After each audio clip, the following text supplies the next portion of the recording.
दोस्तों, हर किसी के जीवन में कोई ना कोई ऐसी घटना ज़रूर होती है जिसे वो अपने जीवन में सबसे बुरा समय मानता है। लेकिन किसी न किसी रूप में कोई ना कोई हमेशा उन परिस्थितियों में मदद के लिए पहुंच जाता है। मैं आज आप लोगों के सामने एक ऐसी घटना का उल्लेख करने जा रहा हूं। ये घटना मेरी मौसी के बेटे, जिनका नाम अजय है, उनके साथ घटी थी। वो मेरे बड़े भाई हैं और ये घटना भी काफ़ी पहले की है, जब वो करीब 8 साल के रहे होंगे। तब मौसी कानपुर मेडिकल कॉलेज के पास हैलेट में रहती थीं। भैया के दादाजी काफ़ी जाने माने इंसान थे। वहाँ की अच्छी खासी हस्तियों में उनका नाम था। आज़ाद मैगज़ीन कॉर्नर के नाम से उनकी किताबों की अच्छी खासी दुकान थी और न्यूज़पेपर के कानपुर में सबसे बड़े हॉकर थे। उनका नाम कुछ और ही था, मगर वहाँ सब उन्हें आज़ाद के नाम से जानते थे। आज़ाद के नाम से प्रसिद्ध वो व्यक्ति अपनेपन, उदारता और सोबे व्यवहार की परिभाषा थे। मैं भी उन्हें दादाजी ही कहता था और वो भी मुझे उतना ही प्यार करते थे जितना अपने पोतों को करते थे। हैलेट में रहने के कारण वो लोग कानपुर मेडिकल कॉलेज के बहुत पास रहते थे। अजय भैया और उनके बड़े भाई अक्सर मेडिकल कॉलेज के पार्क और बगीचों में खेलने जाया करते थे। वहाँ के लोगों के साथ अच्छे व्यवहार की वजह से उन्हें कोई मना नहीं करता था। रोज के जैसे ही दिन चल रहे थे। दिवाली आने को थी और बच्चों की छुट्टियां चल रही थी। दोनों भैया उस दिन साइकिल से खेल रहे थे। बड़े भैया ने अजय भैया को पीछे बैठा रखा था और वो दोनों मेडिकल कॉलेज से थोड़ी दूर पर ही साइकिल से घूम रहे थे। फिर घूमते हुए मेडिकल कॉलेज के पास आ गए। वहाँ पर बड़े भैया साइकिल से उतर गए और वहाँ के एक अंकल जी, जो कि पहचान के थे, उनसे बात करने लगे। साइकिल खड़ी थी और उस पर पीछे की सीट पर अजय भैया अभी भी बैठे थे। अभी 5 मिनट ही हुए होंगे कि अचानक अजय भैया साइकिल समेत नीचे गिर पड़े। वो अंकल और बड़े भैया उनके पास आए, उन्हें उठाया, मगर वो बेहोश हो चुके थे। दोनों सोचे कि शायद संतुलन खोने की वजह से गिर गया और वो उन्हें उठाकर घर ले आए।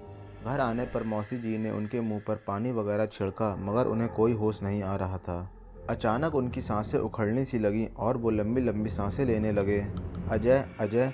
सब आसपास उन्हें उनके नाम से बुलाए जा रहे थे, मगर उनकी तरफ से कोई जवाब नहीं आ रहा था और आंखें भी नहीं खुल रही थीं।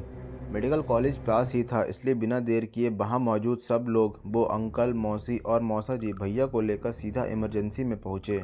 डॉक्टरों ने सारी पूछताछ की और सबको बाहर करके जांच में लग गए।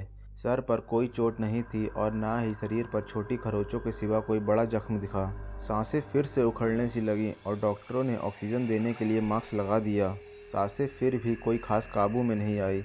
थोड़ी थोड़ी देर में उखड़ने लगती और फिर जब प्रेशर बढ़ाया जाता तो साधारण हो जाती। डॉक्टरों को बेहोशी की वजह का कोई पता नहीं चल रहा था, इसलिए उन्होंने इमरजेंसी एक्सरे करवाया। वो भी नॉर्मल था, बिल्कुल भी कहीं से कोई खराबी नहीं दिखी। वहीं दूसरी तरफ एक आदमी दौड़ा दौड़ा गया और दादाजी से बोल दिया, आज़ाद जी, आपका पोता अस्पताल में है और बहुत सीरियस है।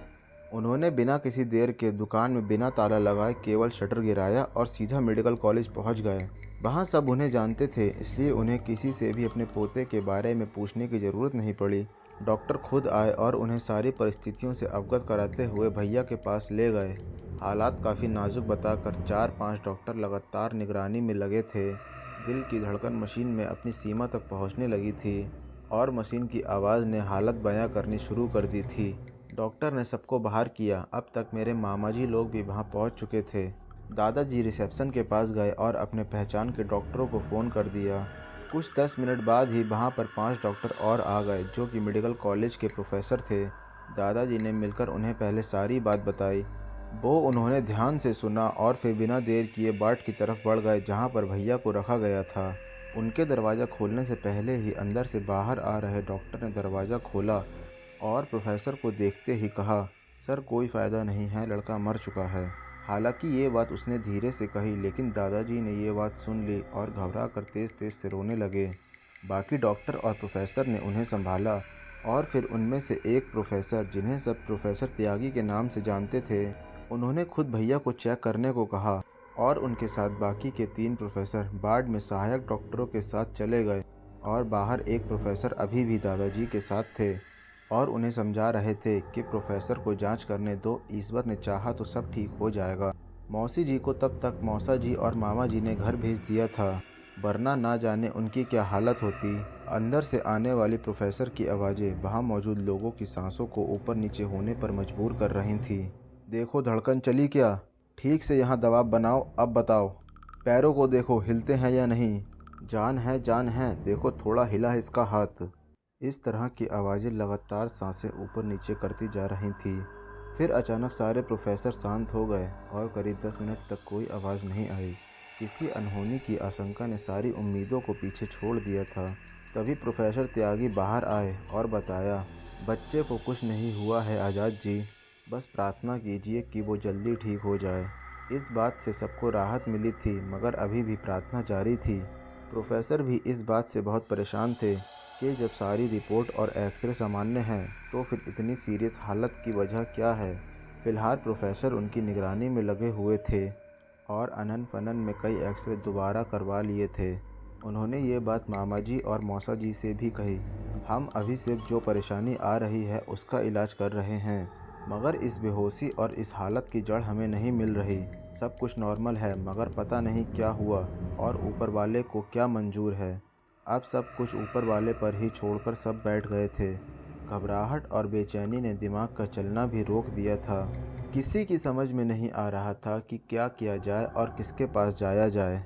रात होने लगी थी, मगर भूख प्यास से बेखबर दादाजी, मौसा जी और मामा जी हॉस्पिटल में ही जमे हुए थे। मोबाइल का तब ज़माना नहीं था, इसलिए रिश्तेदारों में ये बात धीरे धीरे ही फैल रही थी। रात गहराती जा रही थी।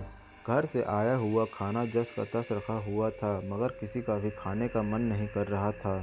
फिर दादाजी को घर भेजकर मामा जी और मौसा जी ही केवल अस्पताल में रुके और आईसीयू में भर्ती भैया की समय समय पर खबर ले रहे थे। भैया की हालत वैसे ही बनी हुई थी, कोई होश नहीं था उन्हें। रात के करीब 1 बजे मामा जी सिगरेट पीने के लिए बाहर गए।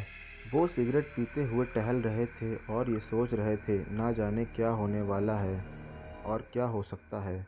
तभी पीछे से आवाज़ आई, काका भैया नमस्कार। मामा जी ने पीछे मुड़कर देखा और बिना मुस्कुराए जवाब दिया, अरे मन्नीलाल, कैसे हो? हम तो ठीक हैं, आप बताइए इतनी रात को यहाँ कैसे? उन्होंने मामा जी से पूछा।